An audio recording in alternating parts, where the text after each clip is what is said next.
লামা উপজেলায় জ্বালিয়ে দেওয়া হলো ত্রিপুরা খ্রিস্টানদের বাড়ি।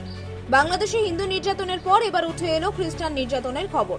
বান্দরবানে লামা উপজেলার সরি ইউনিয়নের টংঝিরিক ত্রিপুরা পাড়ায় 17টি বাড়িতে আগুন ধরানো হয়। জানা গিয়েছে, যেহেতু পাড়ায় কোনো চার্চ নেই, সেই কারণে স্থানীয় বাসিন্দারা অন্য পাড়ার চার্চে গিয়েছিলেন এবং সেই সময় ঘটনাটি ঘটে। কোনো হতাহতের খবর মেলেনি, তবে এর জেরে গৃহহীন হয় অনেকে। ক্ষতিগ্রস্ত বাসিন্দাদের বক্তব্য, ওই পাড়ার জমি ইজারা দেওয়া হয়েছে প্রাক্তন পুলিশ কর্তা বেনজির আহমেদের স্ত্রীর নামে। 3-4 বছর আগে আমাদের বাধ্য করা হয় ছাড়তে এবং উচ্ছেদ করা হয়।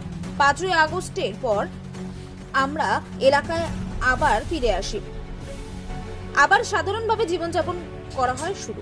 কিন্তু আবার কয়েক মাসের মধ্যে আমরা নিঃস্ব হয়ে গেলাম, সব শেষ হয়ে গেল। ঘটনা প্রসঙ্গে লামা উপজেলার ভারপ্রাপ্ত আধিকারিকের বক্তব্য, তালিকা চাওয়া হয়েছে ক্ষতিগ্রস্তদের এবং আপাতত চাল ও কম্বল দেওয়া হয়েছে 17টি পরিবারকে। এই ব্যাপার নিয়ে আলোচনা চলছে ঊর্ধ্বতন কর্তৃপক্ষের সঙ্গে এবং ব্যবস্থা নেওয়া হবে সেই অনুযায়ী। লামা থানার পুলিশ বলেন, জমি দখল এবং পাল্টা দখলের বহু অভিযোগ রয়েছে 5ই আগস্টের পর থেকে। আমরা পুরো বিষয়টি খতিয়ে দেখছি। শেষ খবর পাওয়া পর্যন্ত এই ঘটনায় গ্রেপ্তার করা হয়েছে 4 জনকে।